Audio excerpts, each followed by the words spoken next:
job, as I said, is to get us all on the same page. And I've got a somewhat lighthearted, hopefully entertaining and interesting introduction that will get us all talking about some of the key issues that the microbiome can help solve, some of the challenges it faces, and how even you might be a part of doing that. I'd also like to thank my colleagues Camilla Stice and Kevin Pang, who did a lot of the research that I'm going to be showing you here. This is a little bit of our study of the space where companies are commercializing microbiome research. So, 3 questions to start out. First, what's a microbiome? This is not a rhetorical question. I'd like you to answer. What's a microbiome? I don't know. If I knew, then no. Any suggestions? Any thoughts? Very small biome. Bacteria. It's a small biome. It's a 1,000 biome. Okay, that was good. It's a small biome. Why is it small? What's in it? Yes. Yes, it's a community. It's an ecosystem of bacteria. So lots of different kinds. They play lots of different roles. It's not just one single thing. And that's in fact the next question. Where is the microbiome? Everywhere. That's good. Okay. Inside and outside. Yes. It's on babies. Babies are full of germs. We know that. But microbiomes exist all over the place. So your gut, that's the one we're going to be focusing on tonight, and that's probably the most famous one. But your skin, your eyes, your hair, lots of places in and on our bodies have microbiomes, as well as there's a soil microbiome. For crops to thrive, there needs to be a good ecosystem of bacteria in the air, in the water. All these places are home to various microbiomes. And do you have a question? Or? Yeah, a quick question on the definition. It's specific to bacteria, but our biomes contain more than bacteria. We have yeast, we have fungus, and other things. Is there a particular reason? Sure. We could say microbes. How's that? Better. All right. Thank you. Some of those microbes that we'll be looking at in just a second, again, vary from person to person, from place to place, even from time to time. How big is the microbiome? Somebody said it was very small. It is actually maybe a half a pound, I believe, is the sort of estimate in your body. But of the 10 to hundreds of trillions of cells you've got in your body, there are basically 10 times more of those microbes in and on your body. And a lot of people get kicked out by that. I assume everybody that you've gotten this far, you're at least over the hump that you know enough about the microbiome that that's the case. We're outnumbered, but that's a good thing because the vast majority of these microbes are beneficial. So again, keeping in lighthearted vein, this is a little picture from a yogurt container that's scientifically accurate to 7 or 8 decimal points. It's exactly 80% of the microbes that are beneficial and exactly 20% that are not. And they have little wings like that too. That's micrographs, SEM pictures. All right. So moving from, again, this kind of big picture to some more specifics. As I said, you've got one genome forever, and that's been a lot of the focus of science for the last 10 years or more, has been the human genome.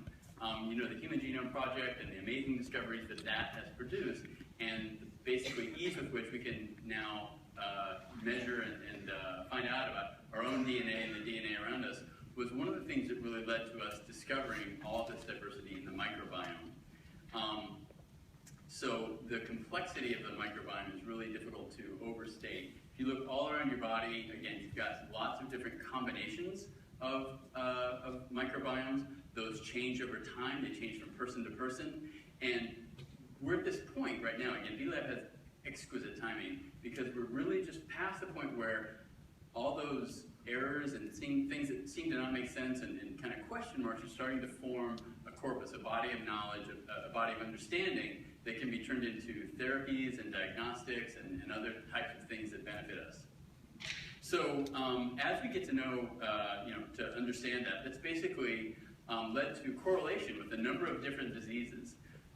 So things like that are very obviously linked to your bowel, like inflammatory bowel disease, diabetes and obesity, metabolic syndrome, things that we would naturally associate with the gut. Pretty clear that those correlations have existed, but now we can understand what classes of microbes are upregulated or downregulated present in more or greater or less, fewer quantities than we would expect in a healthy biome. But we're also seeing diseases that you might not have thought of as related to gut health, like liver disease or cancer or even mental health. So again, these are associations. We don't know for sure the causal mechanism, but we're finding those things out thanks to a lot of the research that's being done in universities like Stanford and at the startups like we have on our panel tonight. So in contrast to this growing scientific body, we also have a lot of folk remedies, a lot of like stories about what's good for your gut, what's not. And there are a lot of foods that are that contain what are called probiotics. These are basically things that replace or augment that bacterial flora you have in your body. And I wrote here very explicitly, thought to replace beneficial gut bacteria. This is an area of a lot of pseudoscience. There's a lot of hopeful, guesswork. And it certainly would be nice to think that if we ate enough beer, kimchi, and yogurt, we'd all be in good shape. This, by the way, is not any kind of a dietary recommendation, okay, quantity-wise, but feel free to experiment. But anyway, we know that there is an association with food. We just don't understand that.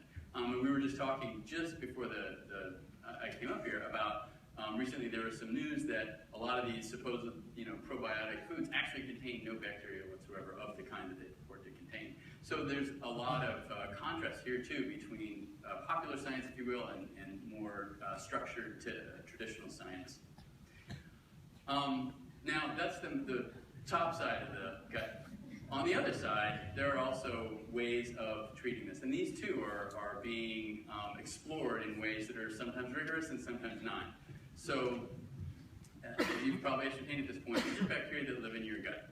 You can take a pill and get them into your gut, or there are other means by which you can do that. And let's just say they involve a blender. If you just do a Google search on fecal transplantation, you can probably figure out what that means. This is literally this is a screenshot. I didn't sort of sort these or do anything special.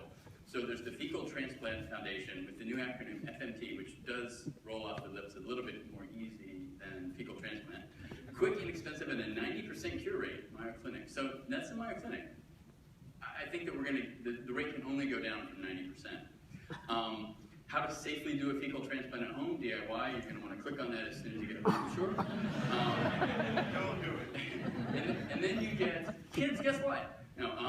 So there's a lot of news that's coming out about where these things go wrong. So very recently, just about a week or so ago, there was a story of a woman who gained 41 pounds after she'd gotten a fecal transplant. Now, again, correlation, causation, we don't know what was actually going on there, but we know that this is one of those types of stories that might move the science forward, or it might totally change the discussion, basically, is this the way to go. There's also earned nearly $500,000 by selling your poo. You're going to want to find out that one too. So again, this is typical for early stage science and typical for the type of thing, again, when VLAB hits the timing here, there is a lot of hype that starts to pick up in this space. If you read Gardner stuff, you know about the hype cycle. It applies in everything, even fecal transplants.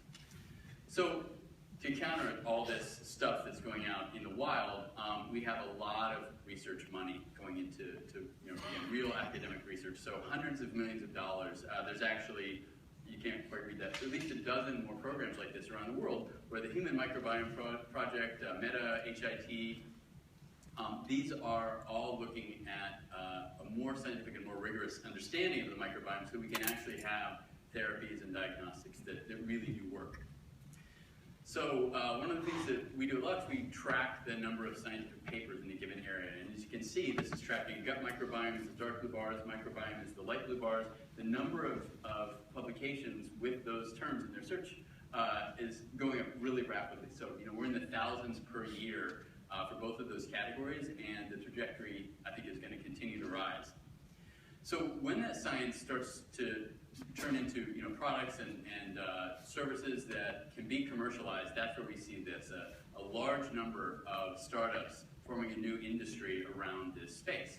So we're going to be hearing from Second Genome on the panel and from Whole Biome in the next presentation.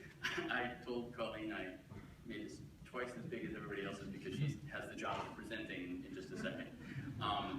But at any rate, there's a lot going on in the space, and I think that this number will actually continue to grow. This isn't sort of the peak by any means. We'll see a number of new companies entering the space, looking for funding, having some new take on it might be the bioinformatics side of it, it might be some other aspect of this microbiome space.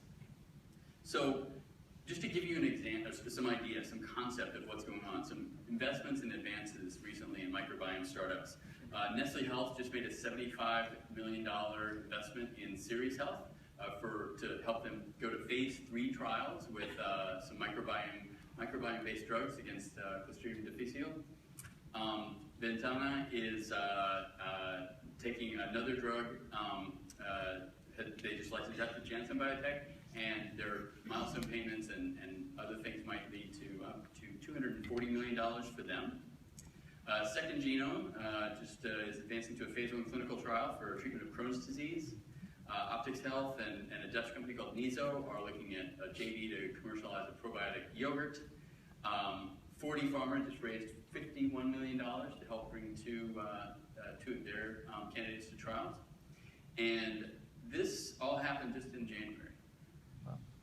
It's a very happening space, and like I said, I think there's a lot more to come. So with that, thank you very much. I will be here taking your questions. We have a number that we can use. It's in your program. If you want to start texting questions, they'll go into a little file that I'll be able to see, and we'll be able to ask your questions. So thank you. We'll be around all later for questions as well. And now, Colleen, you want to come up and tell us more about whole biome?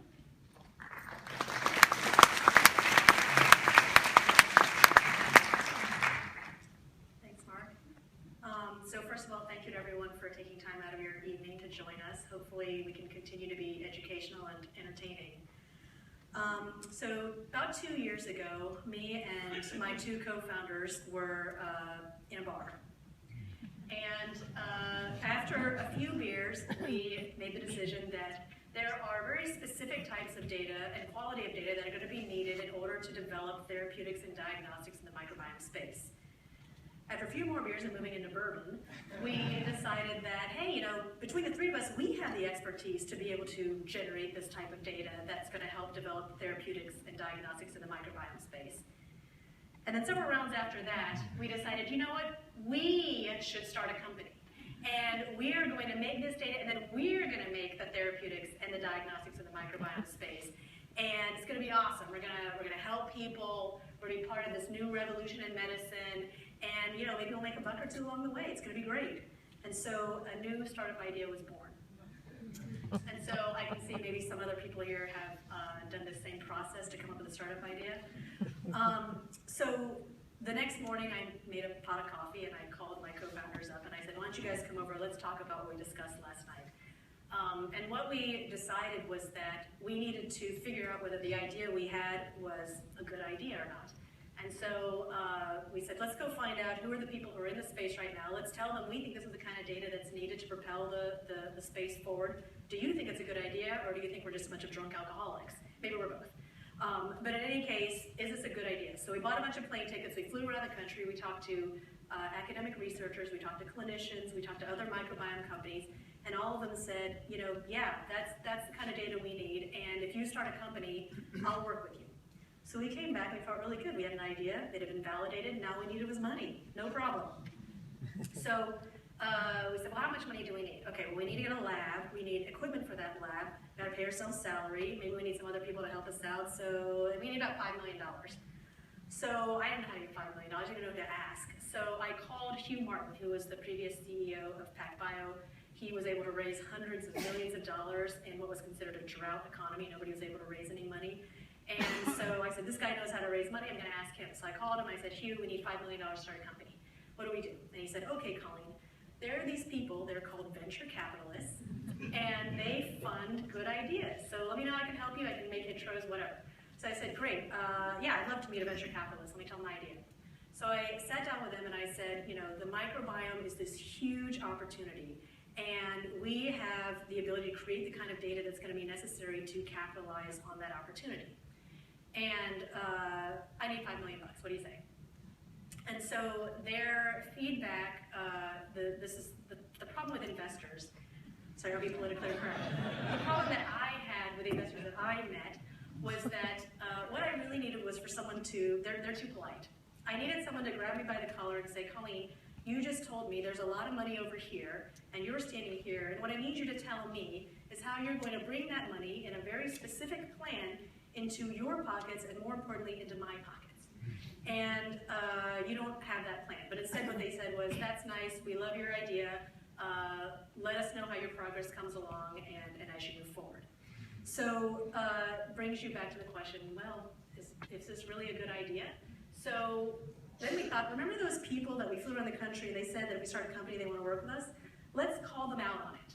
So we go back to all those people and we said, we started a company, will you pay for us to generate the data that you said was important? And they all said yes. And so we then said, great, who's going to fund this idea? There's people who are already in the space. So when people say yes on the phone, that's not the same as actually writing a check. If you've ever been in sales, sold Girl Scout cookies or Christmas paper, or sold yourself in a job interview, you know that you get a lot of positive feedback, but you never know when somebody's actually going to commit to you. And one day I got a phone call, and this guy said, all right, Colleen, we're in. We got $30,000, where do I wire the money to? And I thought, oh my gosh, $30,000, okay. Well, should you send it to my personal account? That seems not professional. I don't really know where you should send this money to. So I called Hugh again and I said, we got some money, what do I do? And he said, okay, you'll go to a place, it's called Silicon Valley Bank, and you'll open up an account there, and that's where the money can be wired to. I said, great.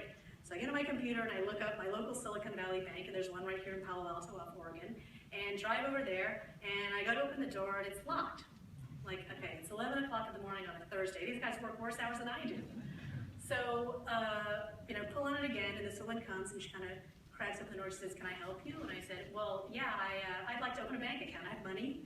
And she said, okay, well, this is sort of a by-appointment only kind of bank. And I said, that's great. I'd like to make an appointment to open a bank account.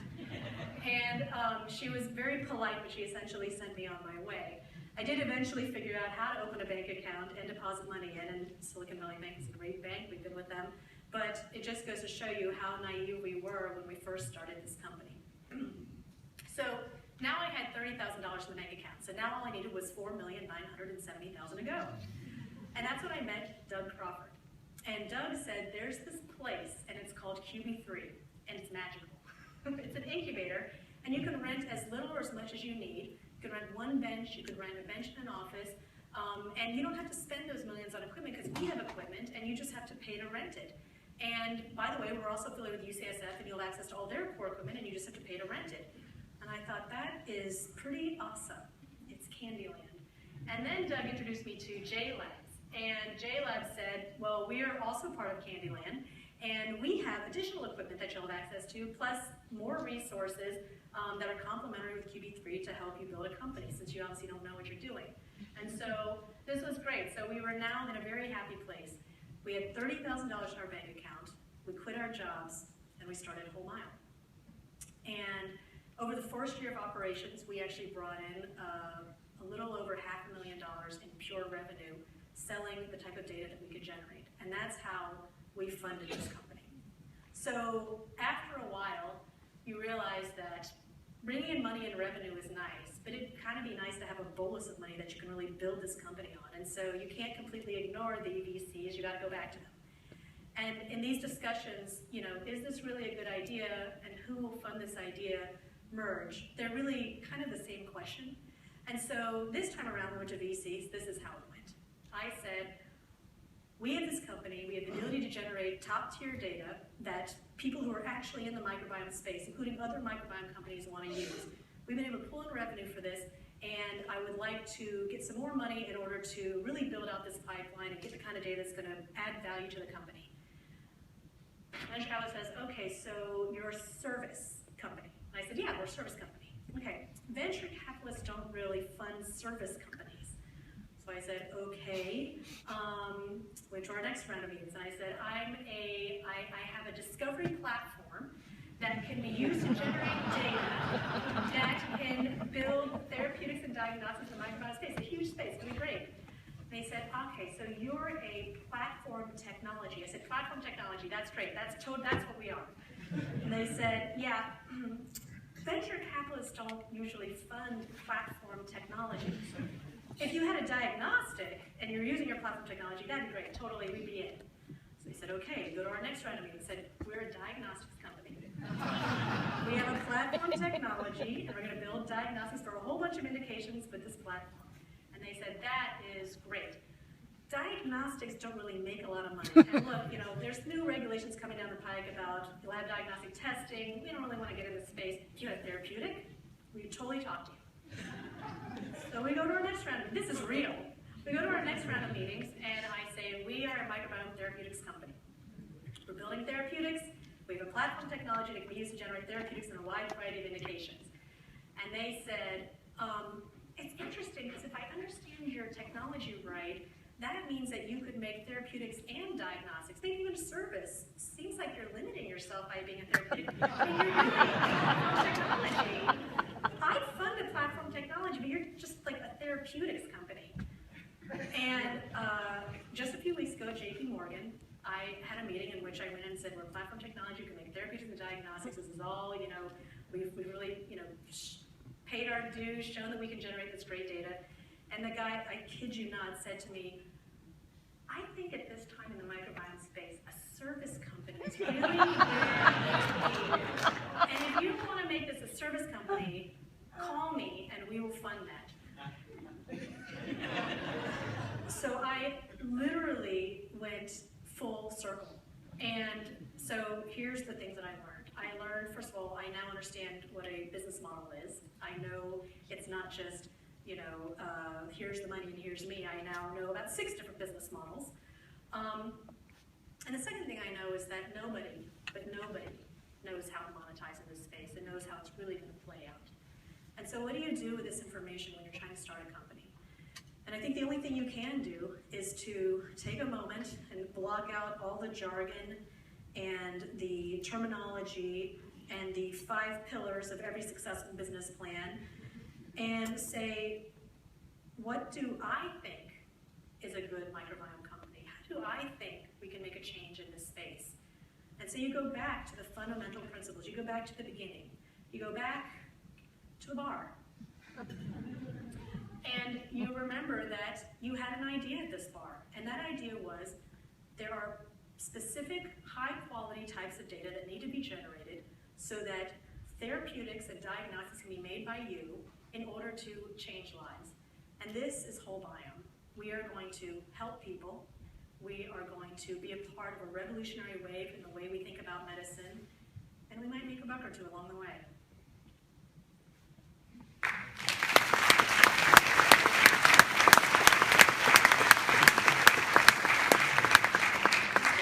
Thanks. So I think you got your $30,000 worth for your ticket tonight. Thanks.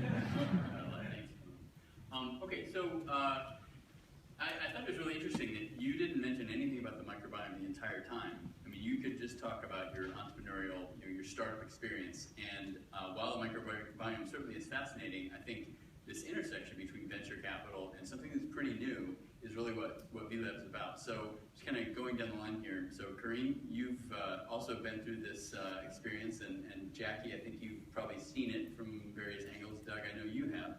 So if you could, just tell us, first of all, a little bit about yourselves and your company, and then you know, some of your experience commercializing the microbiome technology. So, good evening. My name is Kareem Dabag. I'm the CSO at Second Genome. I've only been with Second Genome since last August, so I never went through the cycle that you just described, but Second Genome went through, I think, pretty much the same idea. Just a little bit of background. Prior to joining Second Genome, I was with a large company, Pfizer, where I was leading microbiome research within the therapy areas. That was, besides J&J, one of the other companies that really wanted to actually get into this area and recognizing the importance of the host and the microflora interactions in the state of health and disease. Prior to that, I started a small company in 2009 and did exactly what you just described, but on a very accelerated time frame. Before that, I was in the Bay Area with Roche Pharmaceuticals, and then at Stanford as a postdoc. Actually, coming back full circle, I came here was at the time called the hygiene hypothesis, which was the theory behind why we shouldn't be using Clorox because too much cleanliness was resulting in allergies and increased incidence of various autoimmune diseases. So we were trying to model that in experimental systems here at a time when there was no next generation sequencing and when we still cultured bacteria on plates, and it was a nightmare. So a lot of the work was not published because it was not really reproducible. So in a nutshell, that's my background. Yeah, so thank you. I work for J&J Innovation, and we have a site located just down the street in Menlo Park. And we actually have 3 other sites. We have one in Boston, one in London, and one in Shanghai. So we basically cover the world. And we're really involved in partnering on behalf of J&J. So I represent immunology, for example, and so I'm the face of immunology for external partnering. And in fact, Second Genome is our first microbiome partnership through the Innovation Center. We have a number of other partnerships. We actually, through my Boston colleagues, were responsible for the Vedanta partnership that was mentioned above. It started with an investment in 2013, and then we made the big announcement in January that you alluded to. So we've been working in the microbiome space for a long time, actually, to the credit of my colleagues who were at Janssen, which is the pharma arm of J&J, for a long time. I joined 2 years ago, and they were already in the space, really doing a lot of interesting things, so both internal activities and external partnerships. And so it's really an exciting time to be in this field. Our immunology therapeutic area is pretty forward-thinking. We're open to a lot of new ideas and new explorations in that space. So, I think it's important we're open-minded to these things because it's an emerging field. And I forgot to mention my background. I'm a PhD biologist. Most of my experience is in cell and molecular biology. I have over 20 years experience in both biotech and pharma. And most recently, I've held a number of executive leadership roles, including starting a company, so I know what you've been through. I have to admit, it sounds funny, but I know the pain of going through the learning curve and also the responses that aren't always the same. And I joined the J&J Innovation Center a couple of years ago, just when we started them, and it's just a great time to be involved in fostering external innovation, which we do. Although I represent immunology, we also, through our Innovation Center, cover our consumer healthcare business, device and diagnostics, and all the other therapeutic areas. I'm just a bit immunology biased. So my name is Douglas Crawford. I work at QB3, and one of the odd things that QB3 is a University of California research institute, but we spawned a number of private companies to do what private companies can do and the university cannot. So that includes a sequence of incubators, one of which is the proud home of Colleen and Whole Biome. And then we also have a seed stage venture fund called Mission Bay Capital. And basically we were motivated by the challenge so that the pattern set in 76 by Genentech was that if you had a clever idea, the sober up idea on the beer napkin, you'd drive up and down Sand Hill Road, you'd look for capital, and sadly the story that Colleen tells is the Bayesian prior probability for what, 99% of all entrepreneurs, 99.9%. And so one of the questions was, amongst those no's, are there great companies that need to emerge? And Colleen is a perfect testimony to the fact that yes, there are great companies. So we said, well, how can we break that cycle, catch-22 cycle? You need money to get data, you need data to get money. How do you begin? So if you can break the money down to such tiny increments that Colleen can steal it from her kids' piggy banks, then we can enable a class of life science entrepreneurs that look like the tech entrepreneurs at Starbucks with a notebook that could create companies and build by a snowball emerging companies. So we have 5 sites and 87 companies, and every day there are super cool people doing just what Colleen is doing. And I think in this particular marketplace, we need Colleen more than in any other marketplace because we know so little about what it's going to take to succeed. And startups are a real victory for evolution over intelligent design. Right? So they're out just, they're in the just do it school.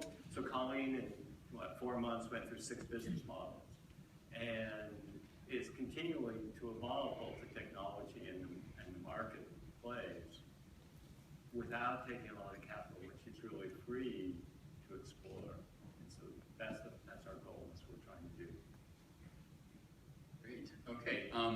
So first of all, I'd just like to remind all of you that there's a number up there that you can text questions to, or you can tweet about what's going on and interesting things that you see and hear.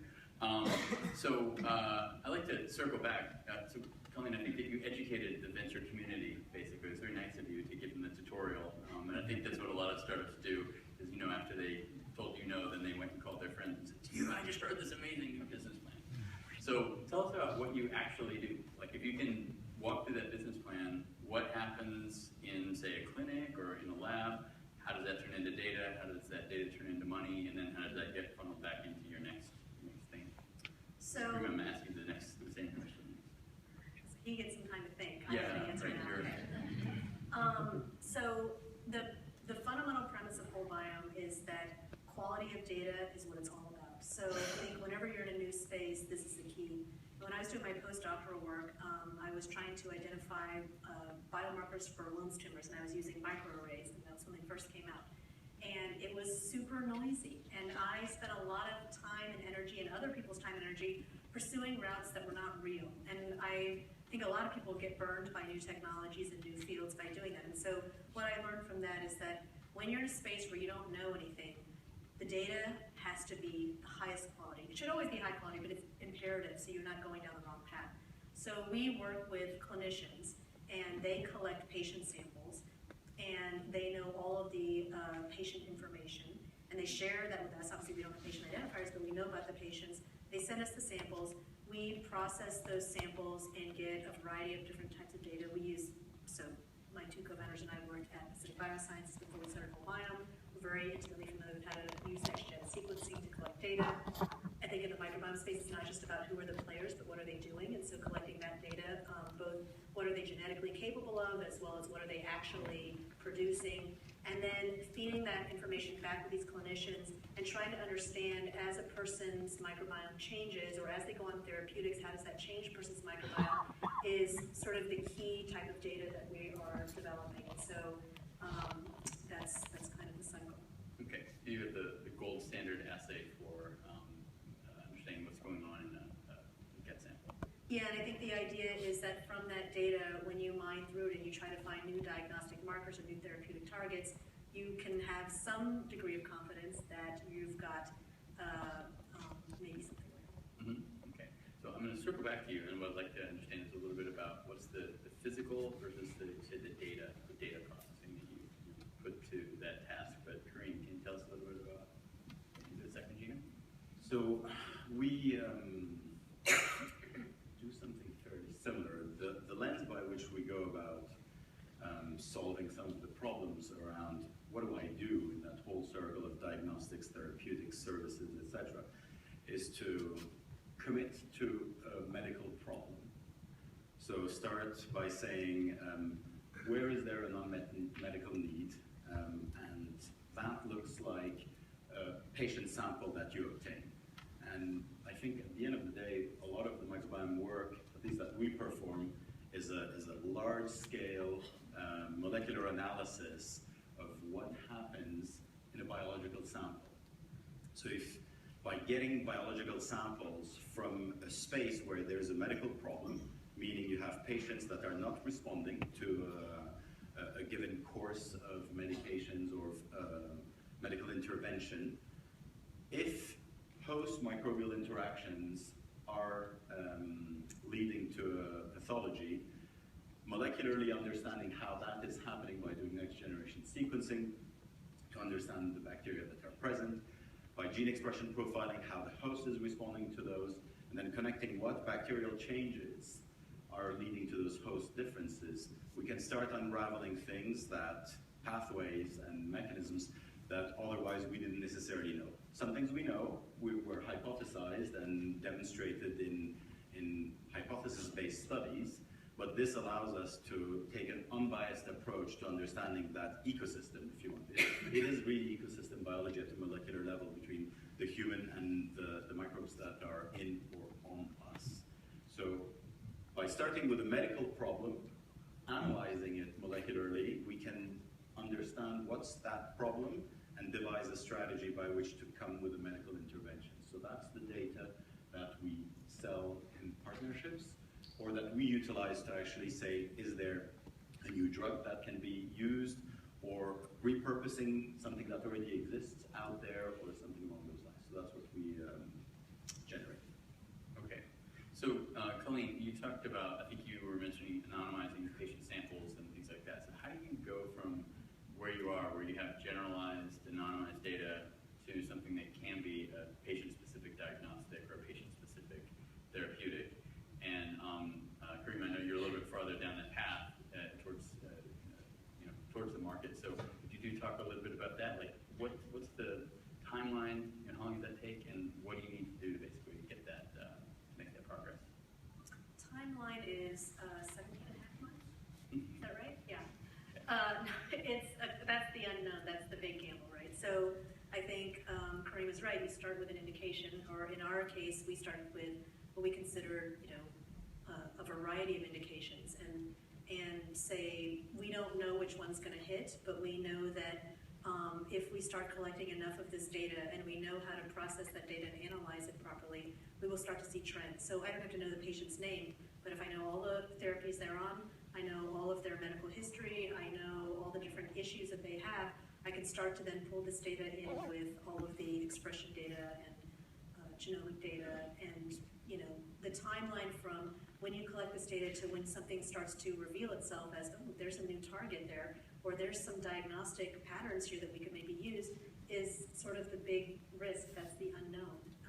But I think that if you're lucky and you're working hard to collect the right data, hopefully you can shorten that timeline.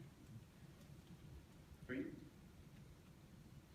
And Jackie can comment about this in the typical drug discovery life cycle is an extremely long one, and that's what investors always have heart attacks each time when you give your timeline, so you end up just lying. I've never done that. Three of them just had heart attacks right there. No, but typically, right, it takes about 4 to 5 years from an original idea to having a molecule that can start moving into safety studies. There are exceptions to this, rare diseases where you can correct a gene mutation by overexpressing a protein or repurposing a drug, but generally speaking, if you're starting from an unknown, right, which is roughly what we tend to be doing in this space, and actually a very big unknown, even though the word is micro, it's actually a huge unknown. You can easily say it's 4 to 5 years of understanding what is going wrong and how do I correct that. So there are multiple ways of trying to actually accelerate this, and that's something that we are doing. One is obviously starting with human samples.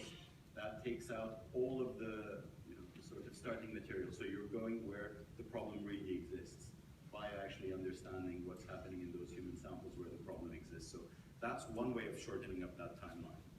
The second way is to try to find ways in which the intervention that's being used to correct the problem, whatever it is something that already exists, has been de-risked somewhat by other people, either in the marketplace, by other products. So I think what we can bring to the table is that shortening of the timeline there.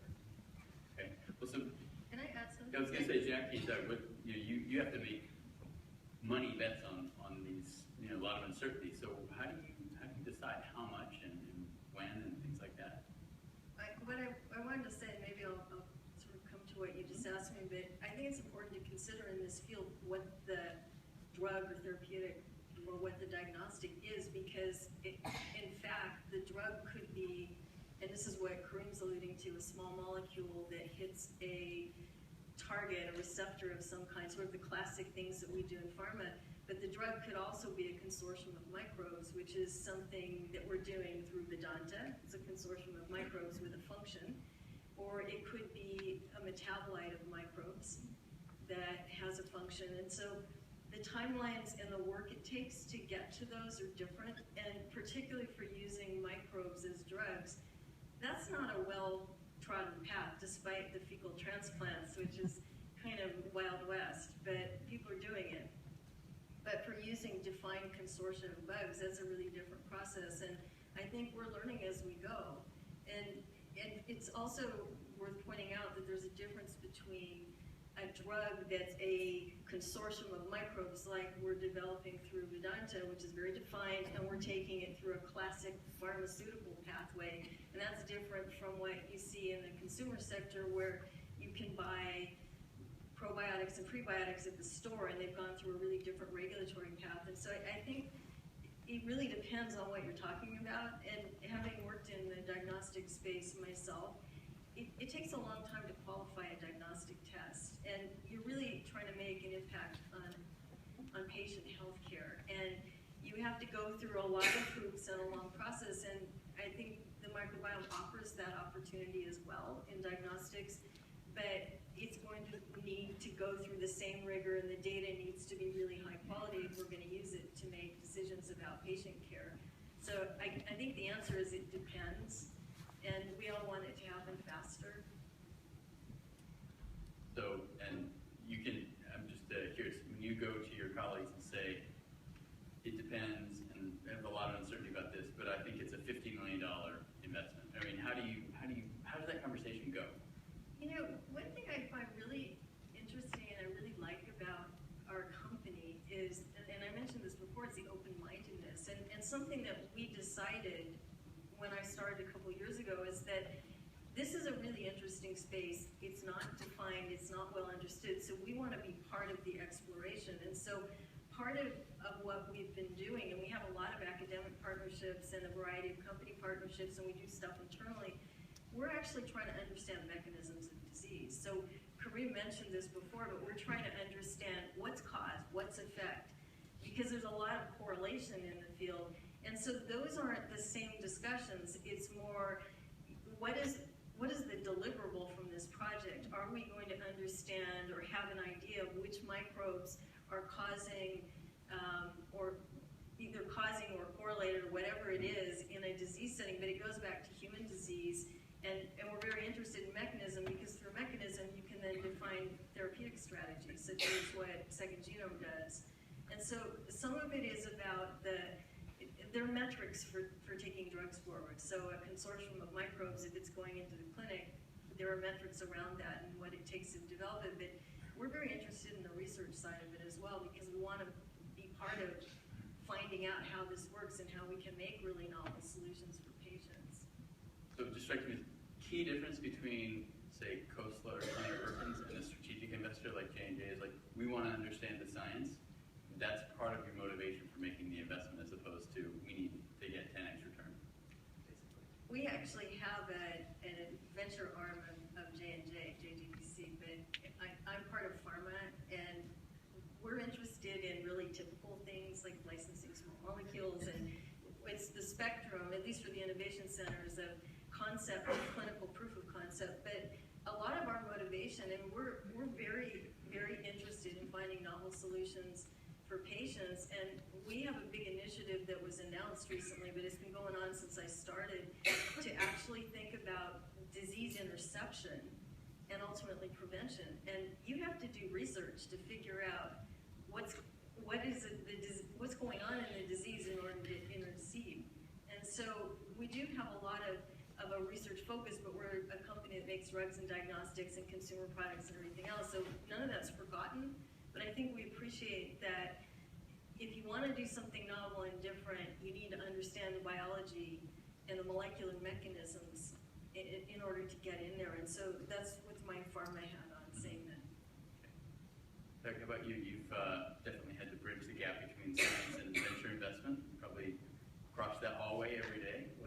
How's that been like for you, looking at the microbiome space specifically compared to other types of things that Mission Bay invests in? Yeah, it's all about the uncertainty. So not that Porsche-driving, taco-dwelling venture capitalists deserve much sympathy in this realm. But let's give them a moment to contemplate the uncertainties associated with this subject matter. So there's this unrelenting attack on intellectual property, particularly in natural products, that may cast a shadow across this entire sector, except for the low-margin food end of the industry. Maybe that we cross that impossible mile of finding a novel set of bugs that are therapeutic, and we have the rug pulled out from underneath us by the patent. You can't patent the collection of bugs. It's not We'll patentable find subject out. matter. Patents are being issued, no one knows, time only will tell, right? And then the regulatory uncertainty. So we basically, when we meet with young companies, they tell us stories about the FDA from the last decade or more, but we see an FDA that is evolving to wanting much more certainty about what they're putting into patients. So a gemisch of bugs that are poorly defined, a bug that's poorly defined, is a cause of great anxiety at the FDA, and they may or may not become intolerant of that anxiety. Who knows, right? And then we have pretty good evidence around FMT, but the associations for cures for other indications for which it's really exciting include all the biologic risks of novel therapeutics, which haven't always worked out as we hoped they would. Biology has been complex. We add all those up, and it's like, God, so you just take those probabilities, the 0.5, that's 0.2, but you get out there. That has put a chilling, other than serious and companies that pop. It's been hard for most startups to get Sandhill Road to make investments. Colleen, fair enough? Fair enough. So I think one of the things we so greatly admired about Colleen is her ability to find solutions to that problem, which is to find people with data who want to tailor. That equation usually goes in the other direction, She had the people, academics, paying her to get validation for her work. So I think it's going to take really clever solutions on how to get through the initial slide. Yeah, I think it does sound like, if you just think about with a therapeutic, one person, their biome is changing all the time. You don't know, like you say, the precise mix of bacteria that you're going to be administering that can change. There's a lot of variability here, and then you say things like patent and regulatory, like how do you classify this? So it seems like sort of the singularity of uncertainties around commercialization of medicine. So if just as the last question before we start taking questions from the audience, that I've got some here. What's the biggest uncertainty that you really worry about, and how do you think you can address it? So why don't we, Colleen, it's been a while for you, had a chance to rest. What do you think? Biggest uncertainty.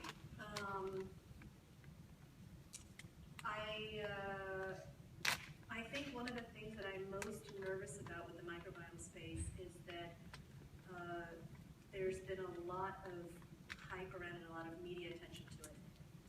I can read in my fitness magazine about the microbiome now, which is pretty not exactly where I'm normally reading about the microbiome. So I think one of the fears is that whenever something hits anything like science, technology, and it's really big and people have all heard about it, it seems like it's going to be an answer, a solution to so many problems, that there's a huge letdown when the first product that comes out or the first couple products that come out don't hit the way everyone hoped that they would hit.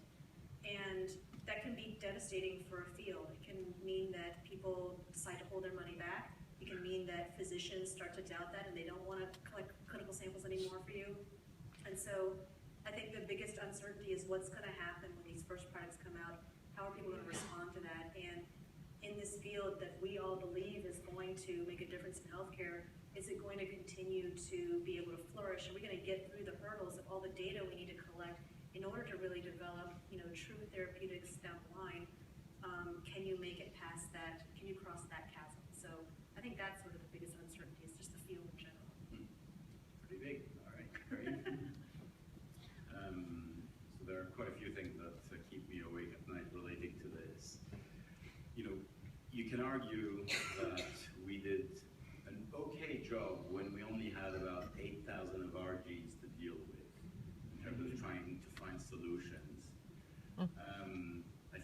greatest uncertainty is what makes us believe that when we add 100 times more genes that we're actually going to be successful at understanding that. So it's a bit arrogant, I think. But at the same time, I work with very, very talented scientists who are bringing together computational biology, patient sample acquisition, which typically did not happen that much in the early stage of discovery.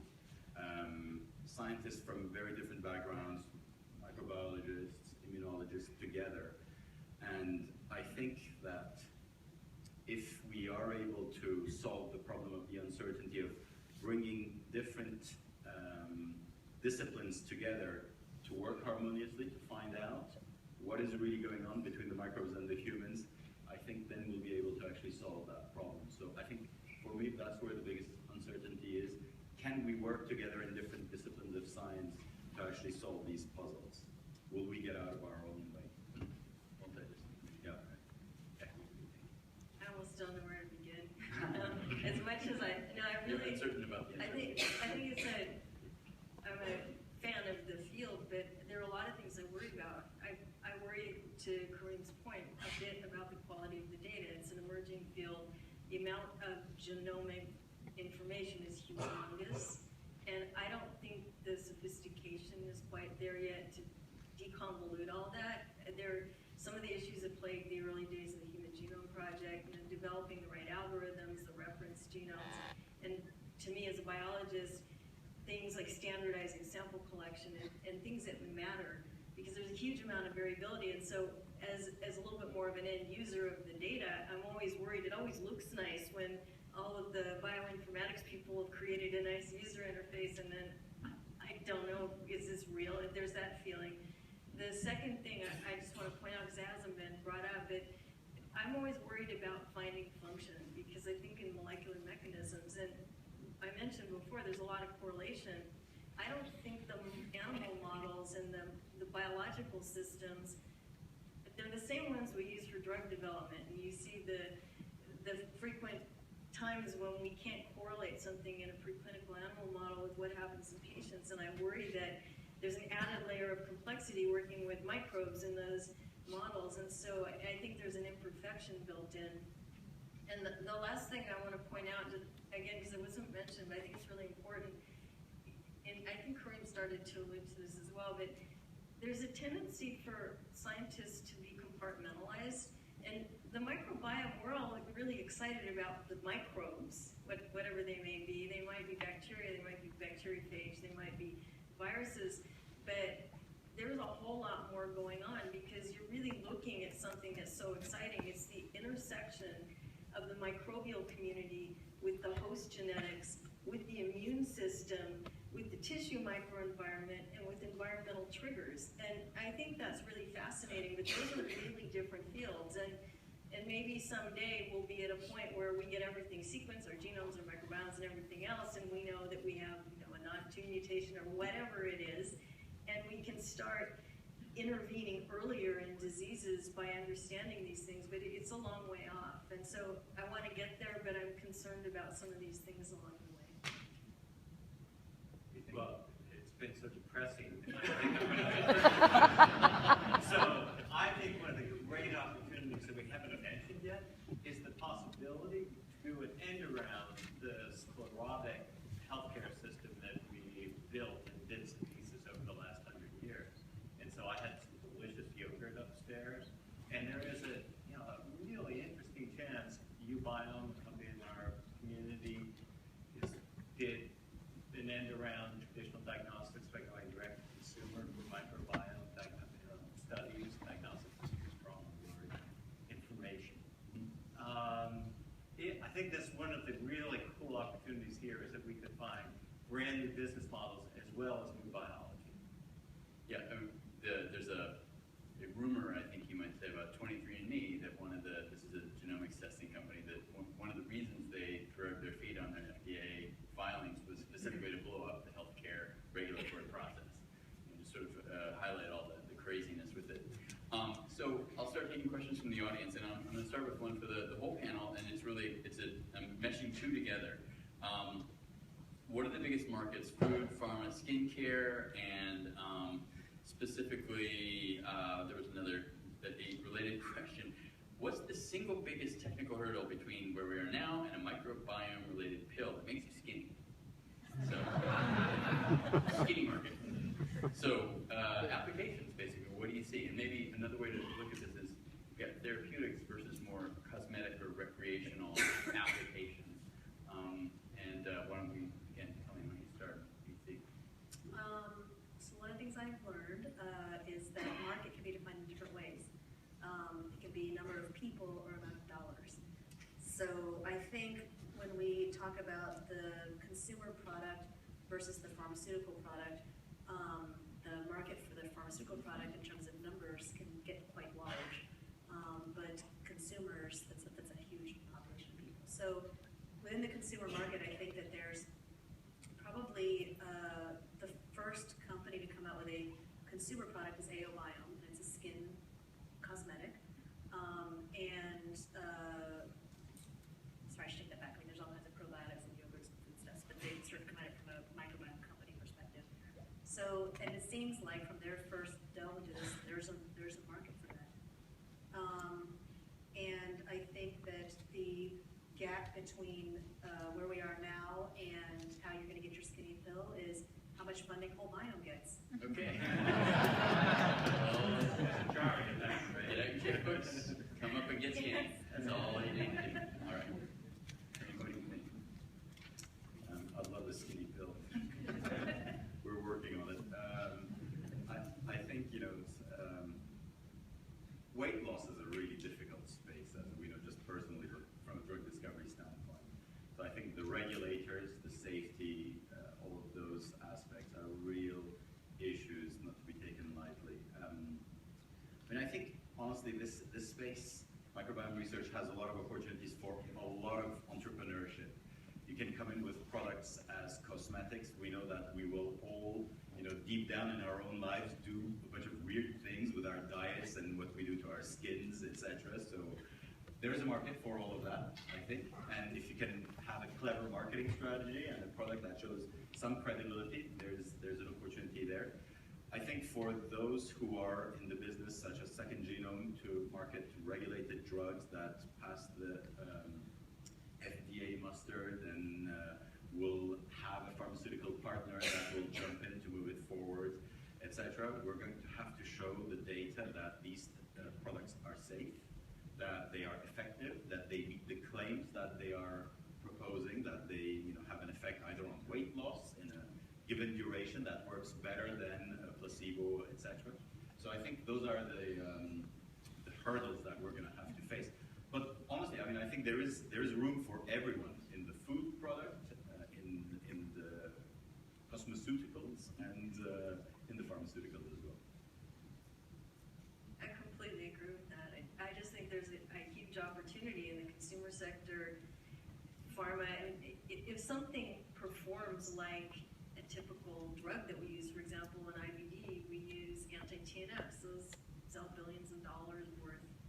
And if we had a microbial product, whether it be a small molecule derived from the microbiome or an actual consortium, it would make a lot of money if it worked, if it was safe. And in the consumer sector, there's a huge amount of interest in. We all eat our yogurts, and it has to be safe, and even beyond humans in the veterinary space. I mean, there's huge opportunity. I wouldn't rule anything out, but it needs to be good. Yeah. In cosmetics. Or at least people need to believe it's good. At least in the consumer sector. There's the whole placebo, nocebo, etc. effect. Doug, any thoughts? It's probably going to be C. diff because the biological uncertainty is smaller there. There's people further along in that. And my second guess would be Acne. All right. So C. diff, by the way, is an infection that really ravages the patients and can be apparently quickly and effectively treated with microbiome treatment. So sorry. And acne. All right. Okay. So the next question from the audience. This is just so fascinating. I have to ask it. Does mood affect microbiome or vice versa? Who wants to take that? Does mood affect the microbiome or vice versa?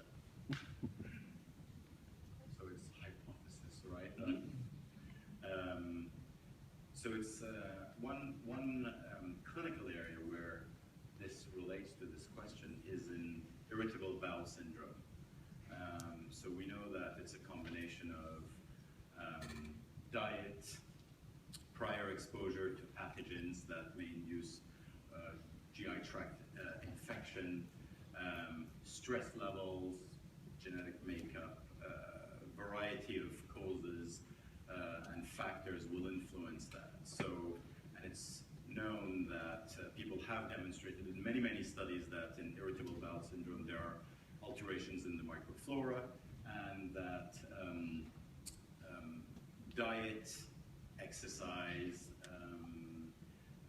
taking care of stress levels through obviously the exercise and other methods will normalize disease symptoms, but people have also shown the normalization back to a more normal microflora. So if you take that as an example, it probably is the case. Where do you think the expression gut feeling, gut reaction came from? Yeah, we didn't get into all the puns. I did get what's the industry's appetite for genetically modified probiotics? That's a lot of puns to go after.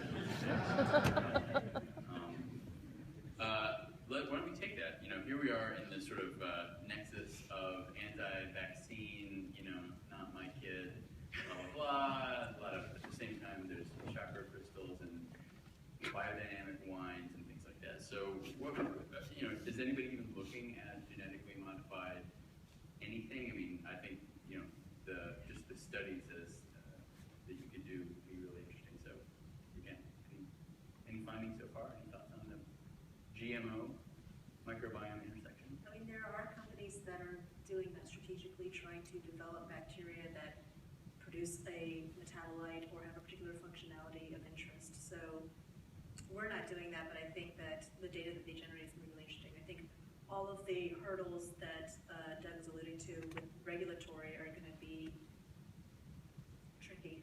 So the clinical trial is going to take place in Marin County. But I mean, one comment about that: there is a lot of regulatory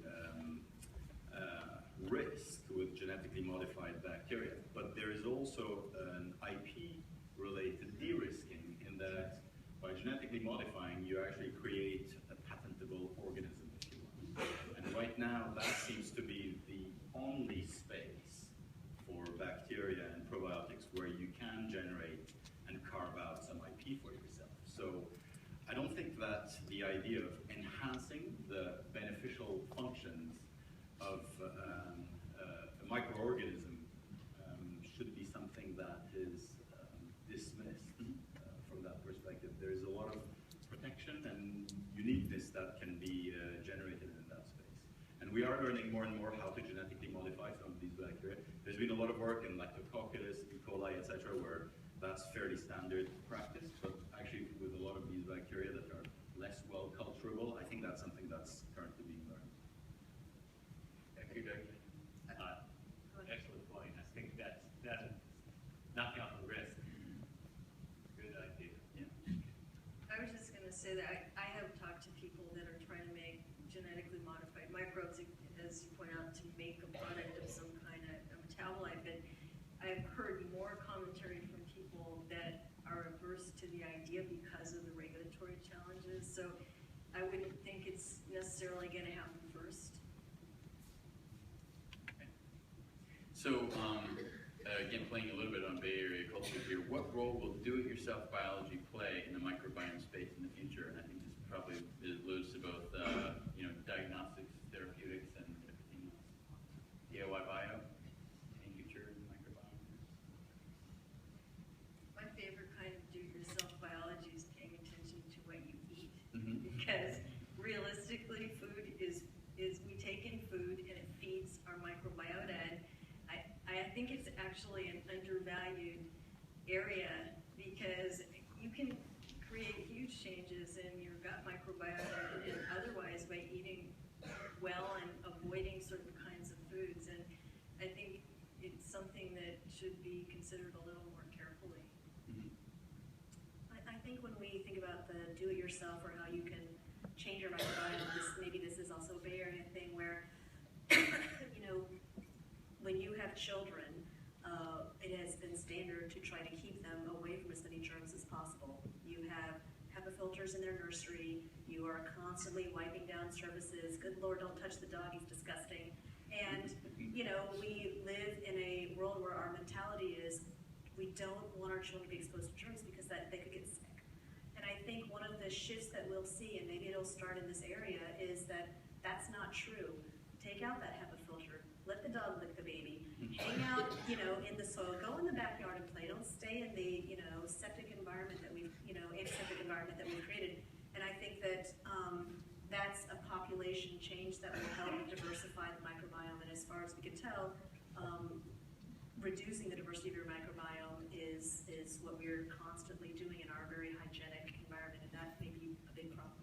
You know what makes that absolutely worse is the extreme use of antibiotics, and that's something that I think as awareness is raised, people may decide they're not going to, or probably more importantly, it's giving a lot of antibiotics to very young children and babies because you can basically taint them for the rest of their life by disrupting the microbiome. And if they have the right genetics and some environmental triggers, they end up with IBD. So I think people, there is some awareness that's being brought up. Marty Glazer's book, The Missing Microbes, came out not that long ago, and you know, people are beginning to realize that antibiotics aren't candy and they actually do something that's really bad. So people might self-limit the use of them, and I've heard people that have talked to me about doing that. They said, yeah, now that we know, we don't want our kids to take them.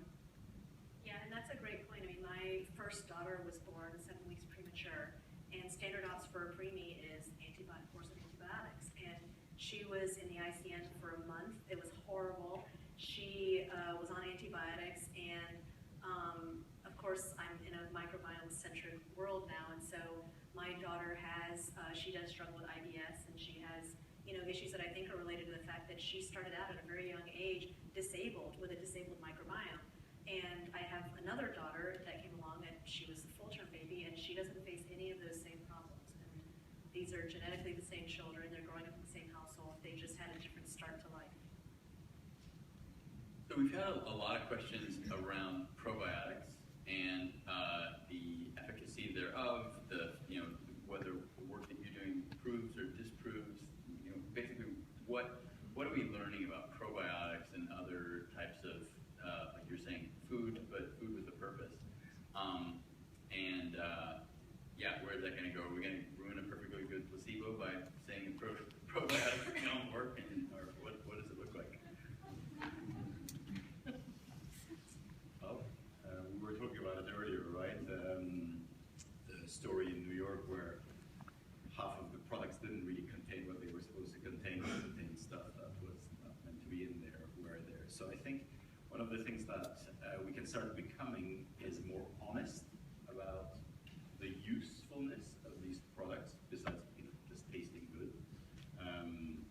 So we can apply, you know, now cost-effective technology to really monitor how much of a change is actually coming due to those products, and really say, you know, is there room for more health benefits besides just the nutritional aspect, which they're not necessarily dissociated, right, with respect to that. But is a probiotic bifidobacterium really good for you, and why? I think we can start getting those answers there. But also might be that it's only good for some of us and not others, depending, which makes it more complicated. But we talked about this the other day, but it is a problem because some of the probiotics are microbes. They just come in a pill from the drugstore or the supermarket or wherever, but the quality control or the understanding of what's in them isn't really great. And so sometimes the microbes are dead and they're not supposed to be, or they aren't the same strains they're supposed to be because the methodologies used to quality control them aren't that rigorous. So I think that's one of the problems, is they aren't necessarily what they're supposed to be. But the second is, in making a product like that, it had to be demonstrated to be safe. It's not the same as what we go through to get something through the FDA to make a typical pharmaceutical. And I personally think it would be nice if some of these consumer products had a little bit more mechanism affiliated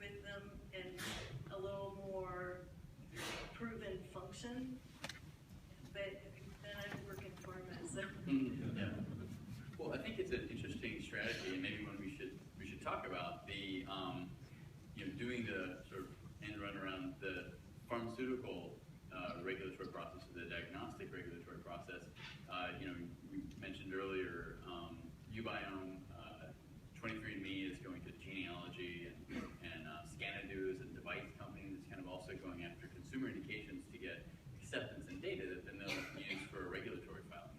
So for those of you who are trying to commercialize these things, you see that, is that a viable strategy for you? And for those of you investing, is that something that, would that change your perspective if Colleen said, we're going to go after the skinny pill first?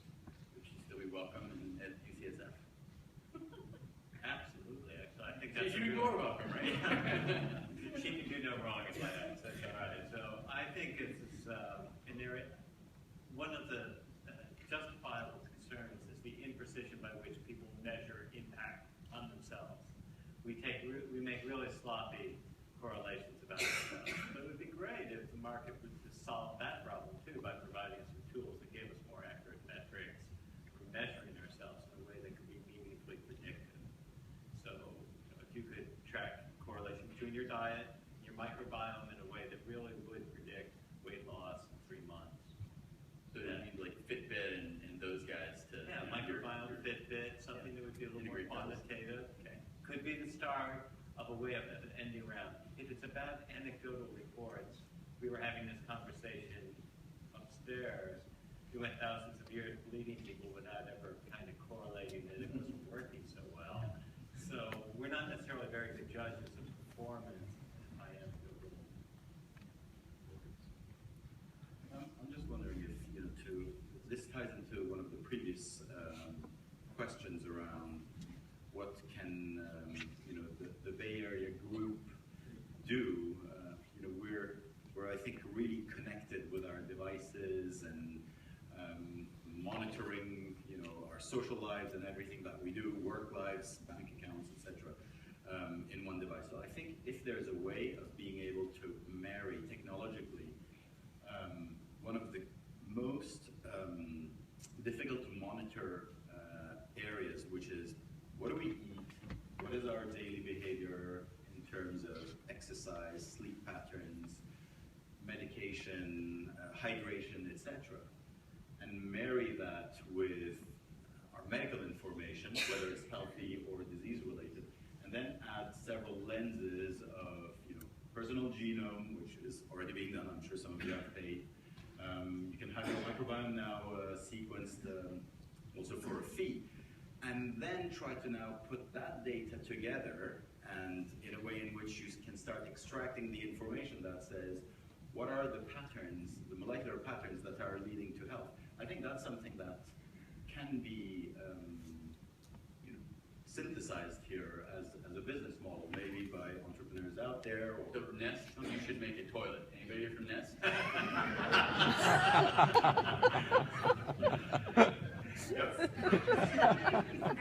to that, that you being able to measure change is the most important thing.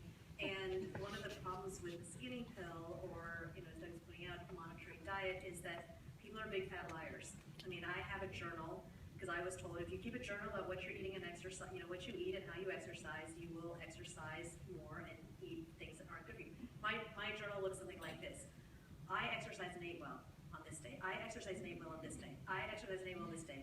And then there's like blank pages. And then it's like, I exercise and ate well on this. Those blank pages are the days when I was bad. And I just didn't put in my log, because I don't want to put that in a log. And I don't think I'm alone. We don't want to look at that stuff that we're doing. And so if you don't have that data, that missing data is actually the key data. Okay. Can I just add something that sort of overlays this, which is something I find really fascinating about this field, is that I really like this idea of collecting all the data and integrating it and finding solutions for health in there. But one thing that I think we have to remember is there isn't one health. So what my microbiota might look like as a healthy person may not be what yours looks like as a healthy person, because there are many roads to get there. And again, it's an intersection of our biologies, our immune systems, our environment, our genetics, and the microbes, and plus the microbial functionalities are redundant. So you might have microbe A and I might have B, and we think they're different, but they may be making the same products for us. So I think it's an interesting layer that as a field, we're gonna need to sort that out, because don't want to be saying, oh, you must be sick because yours doesn't look like our reference healthy person. So I think it's a challenge, but I think getting that kind of really aggregated data is going to be critical for that. Yeah. So I had a couple questions about where the field's going. So I think the one that probably sums it up best, and we're getting close to the end, by the way. So if you have a question you haven't already sent it in, please do. Here's the number. Where do you see the microbiome field in 15 to 20 years, if you can see that far? If you can't see that far, choose another time.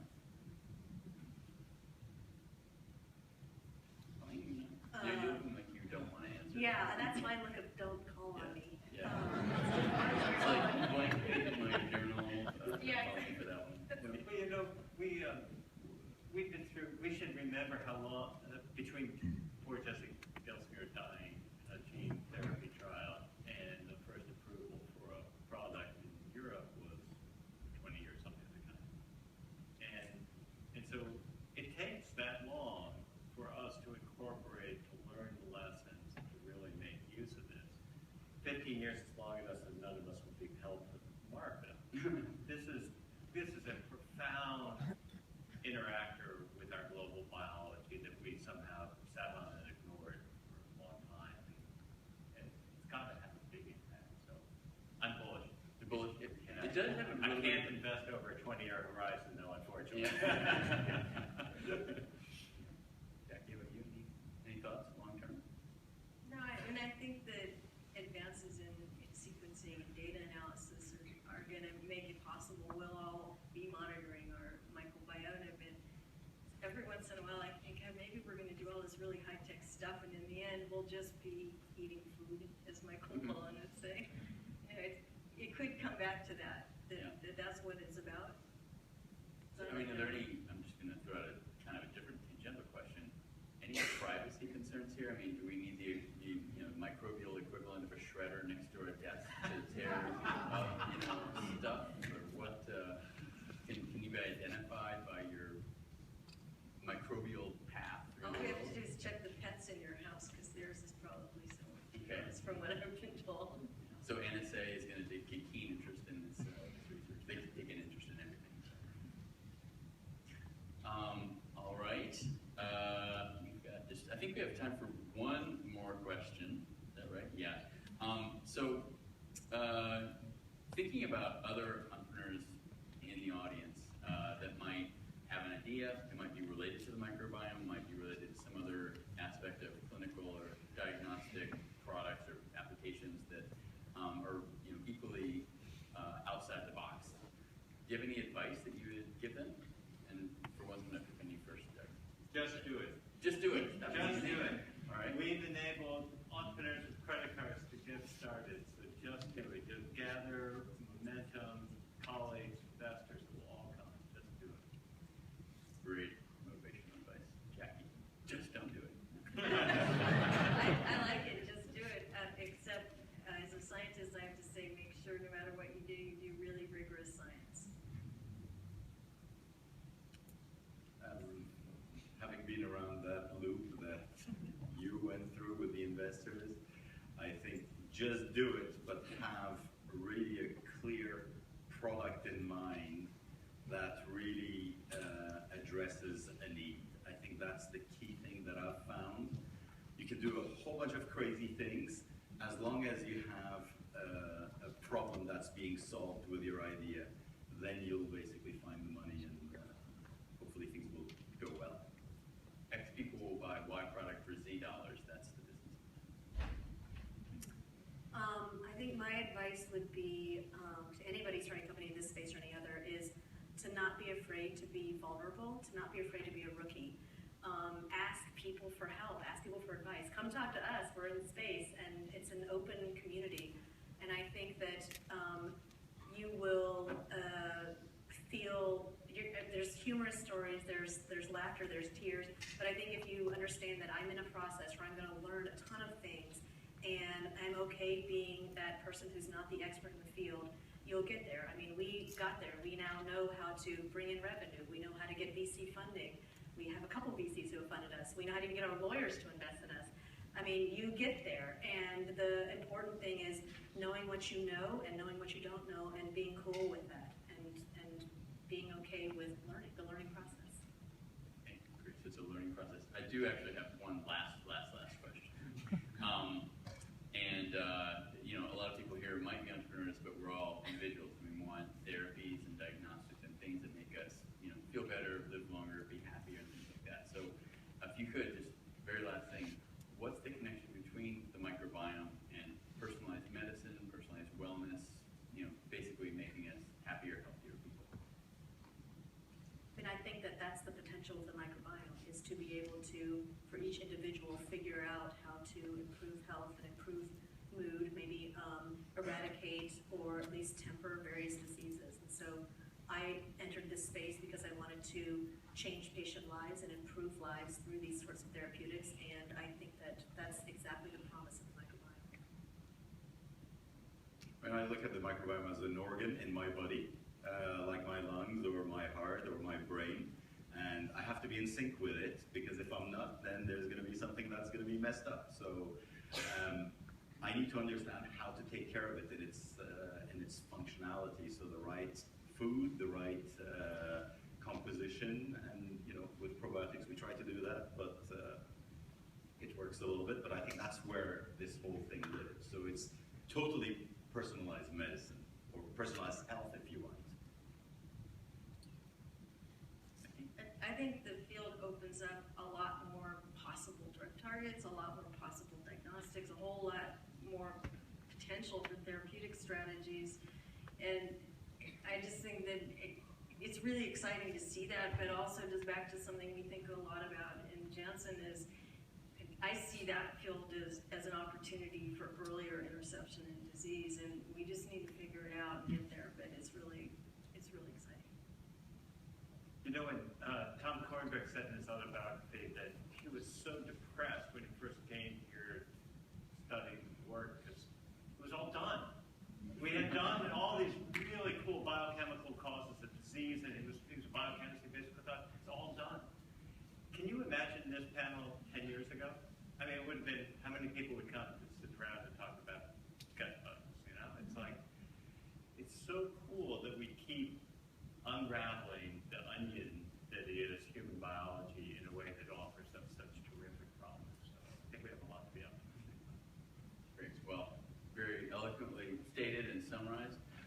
So I would like to, less eloquently, but thank the VLAB team for putting together this panel about the forefront of medicine and food and entrepreneurship and health. Thank all of you for coming, and do I need to do anything else to wrap up the, okay, thank you. Let's give a big round of applause.